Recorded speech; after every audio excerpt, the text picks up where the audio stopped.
What happens when a teacher tells a simple woman to solve calculus as a joke? You won't believe what happened next in this university classroom that left everyone speechless. This story will blow your mind and change how you see people forever. The fluorescent lights hummed overhead as Jennifer Martinez pushed her cleaning cart down the polished hallway of the mathematics building. At 35, she'd been working as a custodial staff member at this prestigious university for 5 years, and she knew every corner of these academic halls better than most professors knew their own offices. But Jennifer wasn't just any cleaning lady. While others saw her as invisible, someone who simply emptied trash cans and mopped floors, Jennifer possessed a secret that would have shocked everyone who passed her by without a second glance.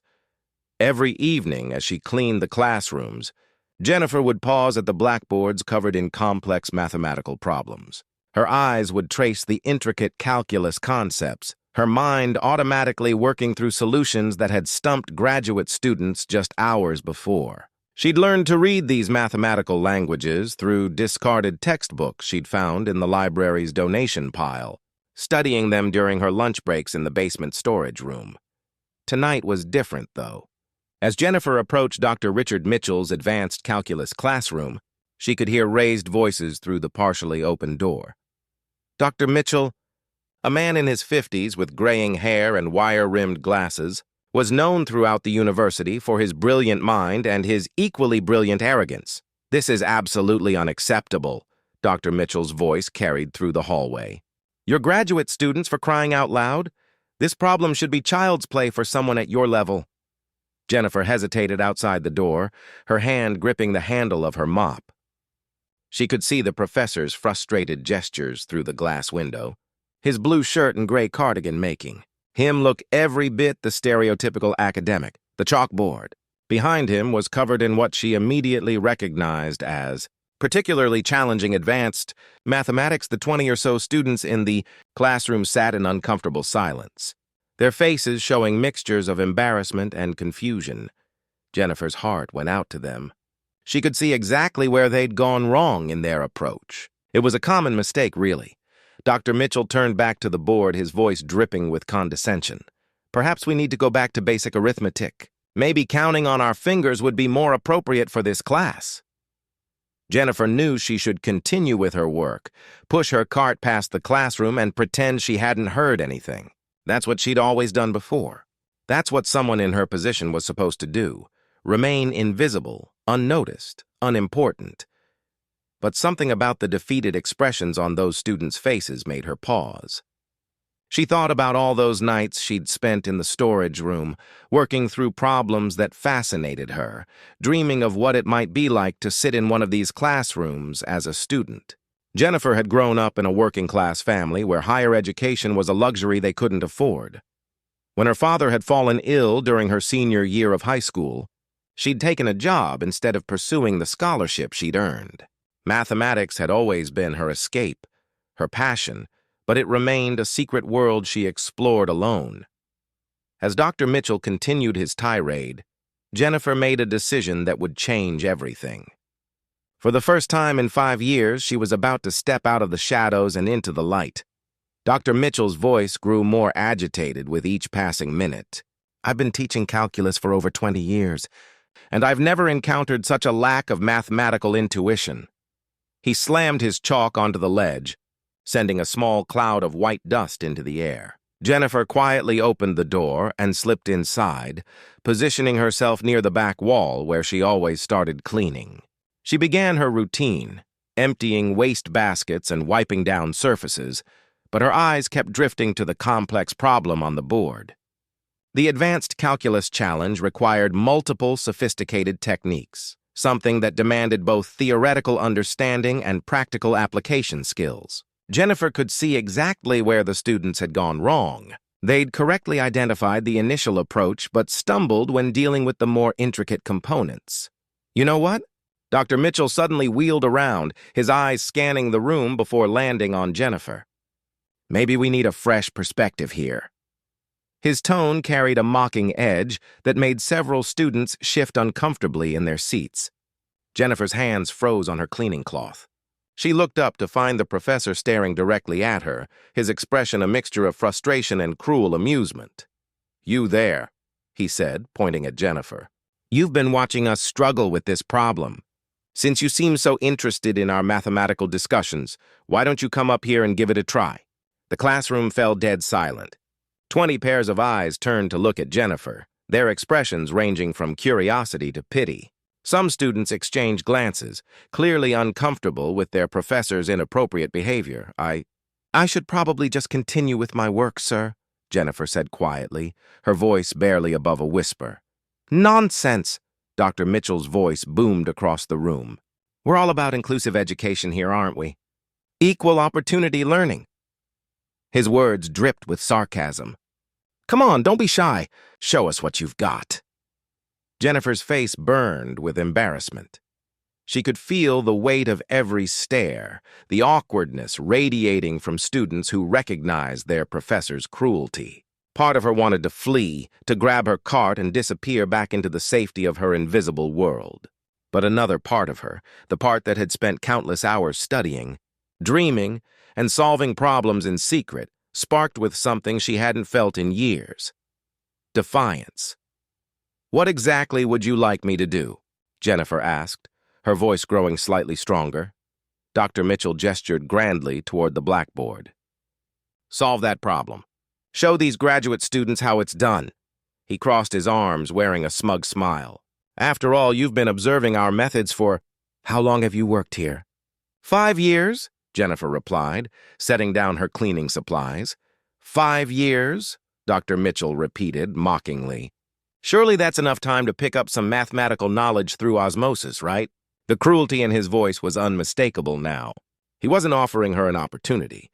He was setting her up for public humiliation, using her as an object lesson to shame his students. Jennifer walked slowly toward the front of the classroom. She thought about her father, who'd always told her that dignity wasn't something others could take away. It was something you chose to keep or give up.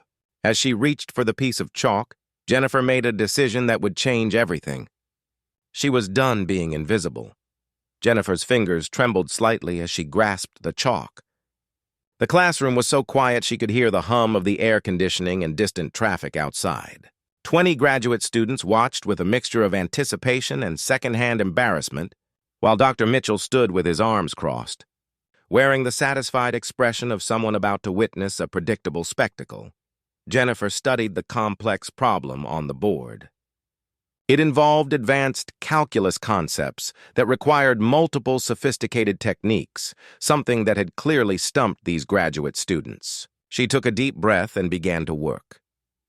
"First, we need to identify what type of problem we're dealing with," Jennifer said quietly, her voice growing more confident with each word. "This is a composite function that requires careful application of advanced differentiation rules." Dr. Mitchell's smirk faltered slightly. This wasn't what he'd expected to hear from a cleaning lady. Jennifer continued working, her movements precise and methodical. The key is recognizing the nested structure and applying the appropriate techniques systematically. She worked through each step with remarkable clarity, explaining her reasoning as she progressed. Her approach was not only correct, but elegant, demonstrating a deep understanding of the underlying mathematical principles that impressed everyone watching. Several students leaned forward in their seats. This was already further than any of them had gotten, and Jennifer's explanations were clearer than many they'd heard from professors. "Now we handle this more complex component." Jennifer continued her confidence building with each successful step. The trick is recognizing the pattern and applying the proper transformation. She worked through the intricate calculations with fluid precision, her understanding evident in every stroke of the chalk. The solution flowed naturally from her mind to the board. Dr. Mitchell's expression shifted from smugness to confusion. He stepped closer to the board, studying Jennifer's work with growing bewilderment. Every step was not only correct, but demonstrated sophisticated understanding. "The final step requires us to simplify using fundamental mathematical relationships," Jennifer said. completing the solution with a flourish that showed both technical skill and mathematical elegance. She set down the chalk and stepped back, her heart pounding. The classroom remained silent for what felt like an eternity. That's absolutely correct," whispered a student in the front row, amazement evident in her voice. Dr. Mitchell stared at the board, his mouth slightly open. "How did you?" he began, then stopped himself, clearly struggling to process what he just witnessed. Jennifer turned to face the class, her beige t-shirt and jeans seeming somehow less ordinary. "Now the key is recognizing the underlying patterns," she said softly. "Mathematics is like a language. Once you understand the grammar, complex problems become manageable." A student named Marcus raised his hand tentatively. "But how did you know which technique to apply first?" Jennifer smiled. The first genuine smile she'd worn in this classroom. "Experience with similar problems. I've worked through hundreds of these types of calculations, just not in a formal classroom setting." Dr. Mitchell found his voice again, though it sounded strained. "Where exactly did you learn advanced calculus?" Jennifer's smile faded slightly. "Books," she said simply. "Textbooks that were being discarded. I've been studying mathematics for years." The revelation challenged everything they believed about intelligence, education, and worth. "That must have been lucky, Doctor," Mitchell said weakly. "Beginner's luck, perhaps." Jennifer looked at him steadily. "Would you like me to solve another one?" Dr. Mitchell's face flushed red, embarrassment and stubborn pride warring across his features. He couldn't simply accept what had happened. It challenged too many of his fundamental beliefs about intelligence, education, and social hierarchy. "Anyone can solve one problem," he said defensively. "Let's see how you handle something truly challenging." He moved to a clean section of the blackboard and began writing a new problem. This one significantly more complex. It was advanced multivariable calculus, graduate-level material that typically took students months to master. "Solve this," Dr. Mitchell said, stepping back with renewed confidence. "This is material from our most advanced graduate course." Jennifer studied the problem, her mind immediately recognizing the intricate structure. She'd encountered similar challenges in the most advanced textbooks she'd discovered, problems that had taken her weeks to fully understand when she'd first attempted them. "This requires combining several advanced techniques," Jennifer began, her voice steady and confident. "We need to work systematically through each component." She began her solution, breaking down the complex problem into manageable pieces. Her approach was methodical and elegant, demonstrating not just computational ability, but deep conceptual understanding that impressed everyone watching. The students observed in fascination as Jennifer worked through calculations that had challenged them in their most difficult courses. Her explanations were clear and insightful, often revealing shortcuts and connections that even their professors hadn't emphasized. "The key insight here," Jennifer said as she worked through a particularly tricky section, "is recognizing how these different mathematical concepts relate to each other. They're not separate tools. They're parts of a unified system." Dr. Mitchell stood transfixed, checking and rechecking Jennifer's work as she progressed. Each step was not only correct, but demonstrated a level of mathematical maturity that typically took years of formal study to develop. When Jennifer completed the solution, the silence was deafening. Dr. Mitchell stared at the board. His earlier confidence completely evaporated. "The solution was brilliant." "That's incredible," said Sarah, a graduate student. "You made it look almost elegant." "How long did it take you to learn this level of mathematics?" asked another student. Genuine curiosity replacing earlier awkwardness. Jennifer turned to face the class, seeing them now as fellow human beings grappling with challenging concepts. "I work the night shift," she said with quiet dignity. "After cleaning, I usually have a few hours before my morning job. I've been using that time to study." She paused, her voice growing softer. "Mathematics has always been my refuge. When my father was dying, when bills were overwhelming, when life felt impossible, numbers made sense. Problems had solutions. There was always an answer if you worked hard enough." Dr. Mitchell's expression had changed completely. The arrogance was gone, replaced by something that looked like shame. "You have 2 jobs?" "3, actually," Jennifer replied matter-of-factly. I clean office buildings in the morning, work here in the evening, and do weekend data entry. That's how I afford books. The weight of her revelation settled over the classroom. Here was someone who worked 3 jobs just to survive, yet had mastered mathematics that challenged students with every advantage. Marcus shook his head in amazement. I complain about reading 1 chapter a week. The transformation in the room was palpable. Academic hierarchies were crumbling, replaced by genuine respect and recognition of extraordinary determination. Jennifer stood quietly, processing the moment. Around the classroom, students shifted in their seats, sensing they were witnessing something unprecedented. The academic hierarchy that had seemed so fixed was crumbling before their eyes. For 5 years I've walked these halls invisible, Jennifer said, her voice growing stronger. I've heard people talk about intelligence as if it's something you can only find in people with the right degrees, the right backgrounds, the right opportunities. Dr. Mitchell remained silent, his earlier arrogance replaced by genuine attention and growing shame. But intelligence doesn't care about your bank account, Jennifer continued. It doesn't care if you wear a uniform instead of designer clothes, or if you eat lunch in a storage room instead of a faculty lounge. Curiosity doesn't discriminate. It just exists, waiting to be nurtured. A student named Emily raised her hand tentatively. Jennifer, why didn't you ever apply to take classes here? With your abilities? Jennifer's laugh held no bitterness, just irony. With what money? With what time? When you're working 3 jobs to keep a roof over your head, college feels like a luxury you can't afford to even dream about. The reality of Jennifer's situation hit the privileged students hard. Brilliance often went unrecognized simply because it couldn't afford a stage. Dr. Mitchell stepped forward, his voice carrying unexpected conviction. Jennifer, what if there was a way? A way to what? To get you into the program officially. His words came faster now. Your mathematical intuition is extraordinary. What you've demonstrated tonight, I've seen doctoral candidates struggle with simpler concepts. Jennifer shook her head, though her heart was racing. Dr. Mitchell, I appreciate what you're trying to do, but I'm not looking for charity. This isn't charity, Dr. Mitchell insisted. This is recognition of exceptional ability. There are scholarships, work-study programs, opportunities for students with extraordinary potential regardless of background. Marcus leaned forward. He's right, Jennifer. My sister got a full scholarship based purely on aptitude tests. No previous college experience required.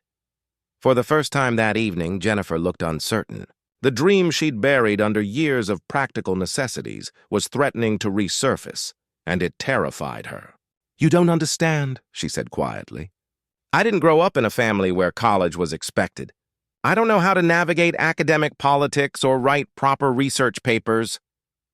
None of us knew that when we started, Sarah interrupted gently. That's what we're here to learn.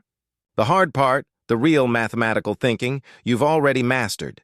Dr. Mitchell pulled out a business card. There's a special admissions process for students with exceptional circumstances. Placement tests, interviews, evaluation of potential, rather than just traditional credentials. He held out the card with trembling hands. I'm not asking you to decide tonight. Just think about it. Consider that maybe you deserve to be here as much as anyone else. Jennifer stared at the card as if it might disappear. What if I fail? What if tonight was just a fluke? Then we'll figure it out together, Dr. Mitchell said simply. But I have a feeling you've been succeeding on your own for a very long time. Jennifer took the card with trembling fingers, feeling something fundamental shift inside her. A door opening that she'd kept locked for 15 years. 6 months later, Jennifer stood at the front of her own classroom facing 20 eager undergraduate students. She wore a simple blue blouse and dark slacks, professional but accessible, just like her teaching style. The blackboard behind her was covered with mathematical concepts, but these weren't intimidating symbols of exclusion. They were invitations to discovery. Mathematics isn't about being the smartest person in the room, Jennifer told her students, her voice carrying hard-won wisdom. It's about being curious enough to ask questions and persistent enough to keep searching for answers, even when the path isn't clear. The placement tests had been grueling, but Jennifer had earned her place with flying colors. Dr. Wells, the head of admissions, had never seen scores like hers. 9th percentile, she'd said with amazement. Full scholarship plus a tutoring position that paid better than all 3 of her previous jobs combined. In the back row, Jennifer noticed a young woman who reminded her of herself. Quiet, attentive, but somehow separate from the others. After class, she approached her gently. "Lisa, right?" Jennifer said with a warm smile. "I noticed you seem to understand the concepts really well, but you haven't participated much in discussions." Lisa looked down at her worn sneakers. "I'm not really supposed to be here.